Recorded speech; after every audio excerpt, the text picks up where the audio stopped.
And then what is the secondary fuel source? That is the liquid fuel. What is liquid fuel? It is crude oil or distillate oil. Now, whenever uh, we are burning fuel, we are bound to have some emissions. It is as simple as you're running your like a two-wheeler or a four-wheeler, right? So you have emissions from that. So why do the emissions occur? Uh, First of all, there are two types of emissions. One is NOx emissions or the nitrogen oxide emissions, and then there is carbon monoxide emissions. Excuse me. And why do the nitrogen oxide emissions occur? These emissions are due to the presence of fuel bound nitrogen. That means your fuel already has certain amount of nitrogen, and because of that, when the fuel burns, that nitrogen is generated as emission and it gets converted to NOx. That means nitrogen oxide or nitrogen dioxide during the combustion process. And what is the harm in having these emissions? NOx emissions are said to have severe health as well as environmental effects. Okay, because these again mix with other volatile compounds and causes when it comes to health effects, like they have uh, research has proved that NOx causes asthma in people, severe asthma in people. And coming to the environmental effects, these NOx emissions reacts with like some components in the ozone layer and damages the ozone layers. That's why some of the countries have strict limitations on how much NOx can be emitted. Okay, so for this reason, again, like the end customers go back to the manufacturers and check for the processes in which the NOx can be reduced. Okay, so we have something called like selective catalytic reduction or selective non-catalytic reduction called SCRs and SNCRs. So what these do is they take the NOx emissions from the exhaust, the turbine exhaust, which I showed earlier. They take from there and they mix it with urea or ammonia to produce nitrogen and water. And then they will reuse that as required. The next thing we have is carbon monoxide emissions. And why do carbon monoxide emissions occur? This is because of incomplete burning of fuel. Okay, and as we all know, again, carbon monoxide has severe health effects, and we are not supposed to have that. So this carbon monoxide happens when fuel is not burnt completely. And why the fuel is not burnt completely? Because when the combustion temperature is too high, some of the fuel ends up not burning because the air has been used up quickly. And then we have again like left out fuel that is going into exhaust. So how do we monitor that? When we monitor like the turbine exhaust gases, we see that the higher the carbon monoxide emissions, the more incomplete combustion there is. So again, if we don't have incomplete combustion, we are not generating enough power. So that is another effect as well. Now, how do we reduce this one? We again go ahead and burn our fuel and air in multiple stages. So your combustion chamber like can have multiple stages, and you inject like these things in different stages and burn, and then they will also be released into your turbine blades in that periods. Okay, so what is the other way that the NOx emissions can be reduced? Water or steam can be injected. So when we are injecting air into the compressor, and then like from compressor to combustor, we are doing like at a high temperature. So in between, we can into the combustor, into like a portion of combustor, we can also inject water or steam at a lower temperature so that the air is going to come down, like the temperature of air is going to come down, and then complete the combustion process can occur. So this water or steam is injected into the carburetor section using additional nozzles. So we are not going to use like the existing fuel nozzles. We are going to use additional nozzles to supply this. So this will reduce like the air temperature, and thereby like we'll have stage wise combustion process occur, and then your emissions are eventually going to be lowered based on that. Now, the next system we have is the purge system. So purge is required when you have dual fuel units. That means if the unit is running on both liquid and gas fuel, we want the purge to occur. So when unit is operating continuously on liquid fuel, we want the gas fuel lines to be clear of any of the fuel backflow or water backflow that might occur during operation. And uh, why do we want that? Because backflow of this liquid and water into the gas line causes coking of the lines. So what is coking? Coking is basically temperature induced evaporation of unburned fuel. That means like at high temperature, you're going to have unburned fuel.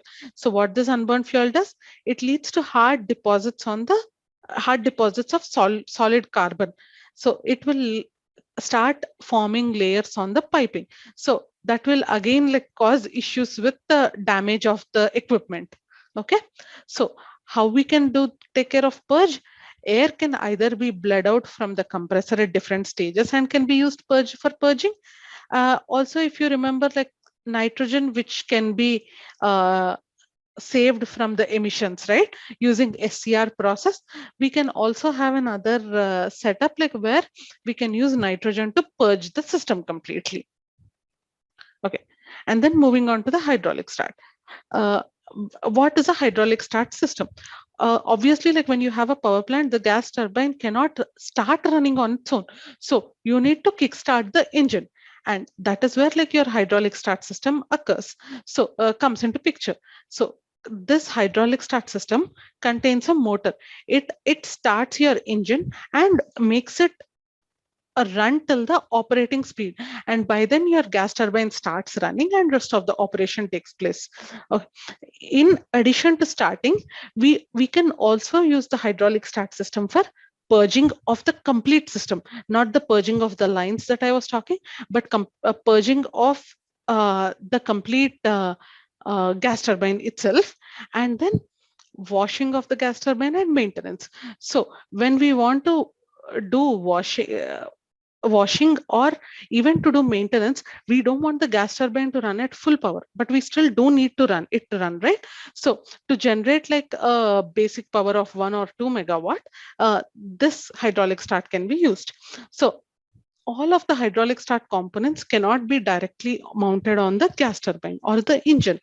So only the starter motor is directly installed on the accessory gearbox of the turbine. What is a accessory gearbox? It is part of gas turbine engine. Uh, Even though it's not the core of the engine, it's still part of the engine.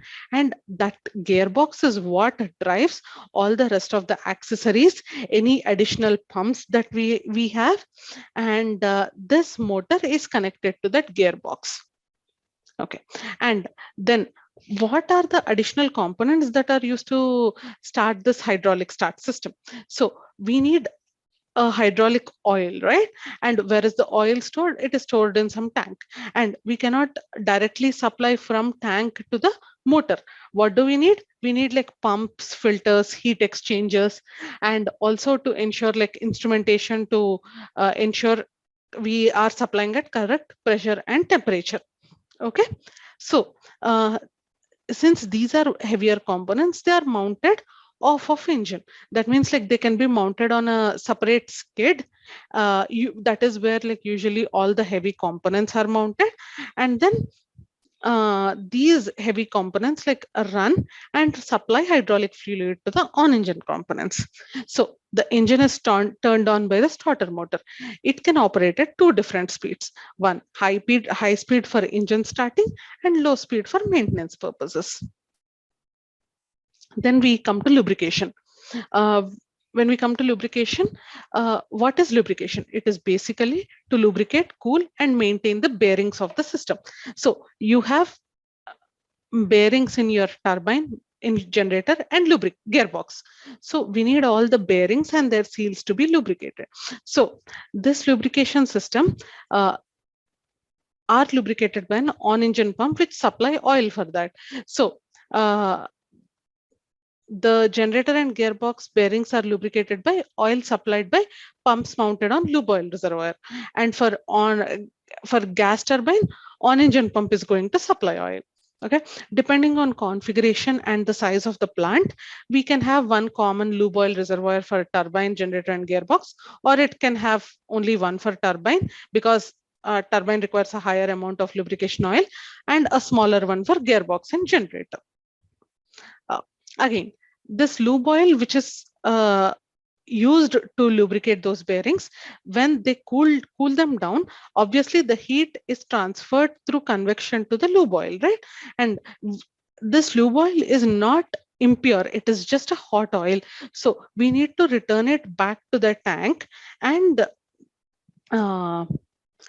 it can be recirculated for cooling again. But before being sent to the tank, this lube oil has to be cooled down. And how it can be cooled down? It can be cooled down using like the heat exchangers. So these are like the typical systems. So tank to supply oil, filters to ensure like the no particulate matter is entering, and heaters if it's a cold oil, pump motor assemblies to supply, flame arresters. So obviously lube oil is capable to provide fire, right? Or is capable to burn. So we want flame arresters. And then we have temperature and pressure instrumentation and heat exchanger. So this is a typical layout.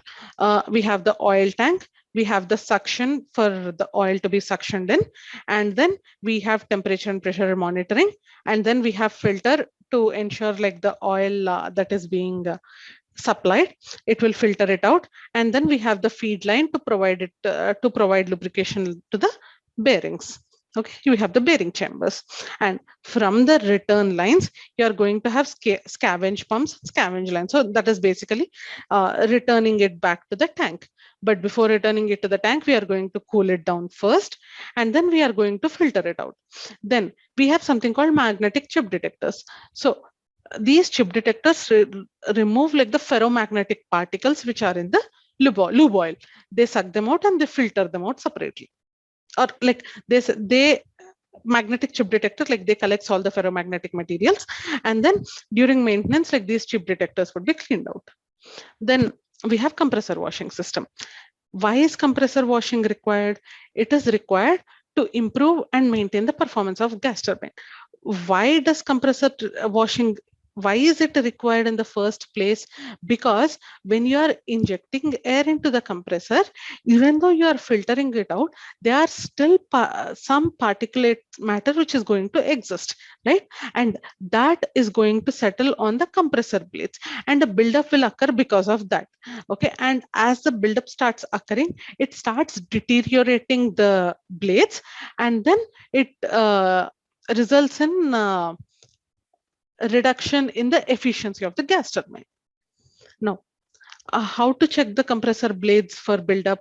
One, during periodic maintenance, conduct visual inspection if there is a dry buildup, or even like if there are oily deposits. The second is, in the controls, you can do performance monitoring.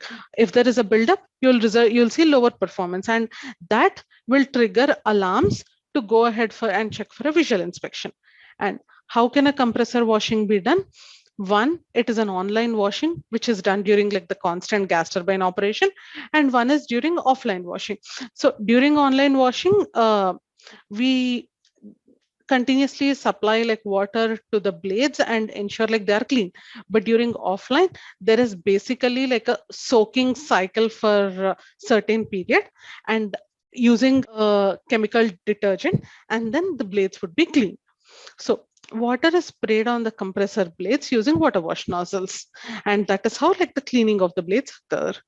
So these are like the some of the typical water wash skids that we use in any power plants. These are off skid and can be a small skid itself. So this consists of a tank, filters, junction box, pump motor assemblies, piping, instrumentation, like the pressure gauge requirements. Then we have fire and gas system. Why is a fire and gas system required? A power plant has highly flammable gases. So it has to be continuously monitored to check for fire and gas leaks. So a system is always put in place to protect and detect the gas turbine and all its auxiliary components from fire and harmful gases. So this system is automatically controlled and monitored using the detectors in gas turbine and generator enclosures. So we have different types of detectors, which I have in the next slide. So they detect either fire, high heat, or high temperature and gases, and they send signal back to the control unit. So what are the typical type of fire systems we have? One is like the carbon dioxide, and the second is aerosol. Aerosol is nothing but your like water suppression, like if water is sprayed into the enclosure at a finer particle level. Okay. As I said earlier, like we have different type of fire system components. Flame detector is simply to detect flame. Catalytic gas detectors are to detect gas. And then if these are above the allowed limits, we have like carbon dioxide dispensing nozzles. Then we have manual alarm. Like if someone if in the controls like they get a notification that the fire and gas is going to be activated, there will be a manual alarm and there will be alarm lights and horn. So these three are to alert any personnel working around the package. Then we have battery system. So battery system is simply to provide like power supply to the control room where like the whole gas turbine controls is taken care, as well as like all the fire and gas systems. So we always want the fire and gas system to be active irrespective of whether a power plant is running or not, and the battery system helps in doing that. So the typical systems use a lead acid battery system, and they have 24 VDC and 125 VDC. So 24 VDC is to provide backup power for control room, turbine, and generator, and 125 VDC is to power the complete power plant and all the external components like such as gas compressors, filters, etc. Now, to give a quick case study, I was telling during the starting of the call. So any changes in the pipe selection will affect the pressure drop in the lines. What is pressure drop? From point when you are sending something from point A to point B, you will definitely see a drop in the pressure. It is inevitable. The differential of that pressure is called pressure drop. For example, consider that fuel is being supplied to engine. So when you select fuel is being supplied to engine at 500 psig pressure. So if you select a 2-inch piping for supplying the fuel, so we have like from external gas compressor, we have a piping and we have different components within the system, and within the piping there are bends also. So we have to calculate like what is the pressure drop from there. So if you are supplying like from 600 psig from compressor, by the time it reaches to the engine with the pressure drop, only 300 of psig is supplied. Because of this, we are only providing the gas turbine is only producing less power than it is actually capable of or rated for. So uh, to reduce the pressure drop, we have to go for a 3-inch piping instead of a 2-inch. I'll show it in calculation. So I have considered the same 600 psig value, and then I checked for a 2-inch diameter pipe, and I'm assuming like I have a 50 feet of piping, length of piping. Okay, with this, I'm having a 290 pressure drop. That if I consider it close to 300, that means like from where I start, I'm supplying only 300 psig, which is not what I desire to send to the gas turbine. So to reduce that, the only parameters I'm changing is going from 2-inch pipe to a 3-inch pipe. So when I go for 3-inch pipe and use the same 50 feet of piping, I'm having only 31 psig pressure drop. This is preferable to having like a 300. So learning how to design piping is like one of the important factors for gas turbine power plants. So going to tools and standards. So some of the tools that everyone can learn is the basic 3D modeling software. So Unigraphics Creo is like one of the basic software used by a lot of companies these days, and SolidWorks as well. And to do any sort of analysis, ANSYS. And for running CFD analysis, you can do Autodesk CFD. And if you're talking about power plants, you are going to have something called process and instrumentation diagrams. And they are done usually in COMOS or AutoCAD. Okay. So even to interpret what the symbols are and to learn how the system works, you have to have a basic knowledge of P and ID. And this is where COMOS and AutoCAD are going to be really helpful. So per my experience and recommendation, you have to first learn these 2D softwares even before learning the modeling software, depending on, like, again, specific to power plants. And some of the standards that the participants can learn are ASME Y14.5. These are drafting standards. As I said earlier, like, these standards are not just for power plant, like, it's just to get an understanding on how to read a drawing. And then your basic GD&T, tolerance stack up, and even a simple selection of how to select a bolt, nut, washer, what clearances, what are the torque values required, that is going to be of a real help. And then material selection, how is material going to affect the media in which you are going to use it. And then the final thing is pressure drop analysis. As I said earlier, pressure drop analysis, like, a lot of it can be a simple hand calculation, or else you can use like a simulation model also to calculate it. And what are the career opportunities available? So if a person is interested in this, like, one major this thing is they can become a thermal engineer to study like the heat and like the performance effects of the gas turbine itself, and then CFD engineer to see like how much fuel system, or like how much fuel is going, and how the fire and gas system works within the enclosure, where the leaks are happening and all that.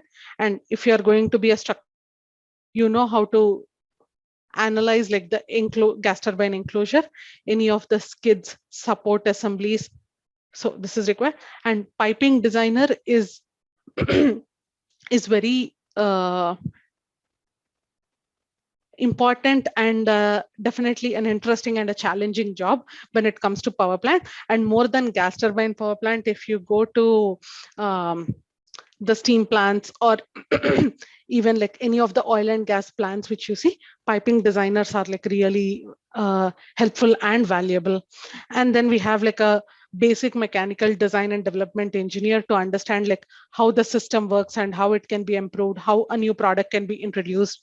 Okay, I don't have this over here, but we have similar electrical design and development engineers, as well as someone like who can do wiring diagrams, schematics, loop diagrams, all that. And then these are some of the companies who have their own gas turbine units, or like they produce gas turbine units, like varying from say like even 1 megawatt to 300 or 500 megawatt, depending on like the type of power plant you take. Either it can be like gas turbine, wind turbine, steam turbine. Okay,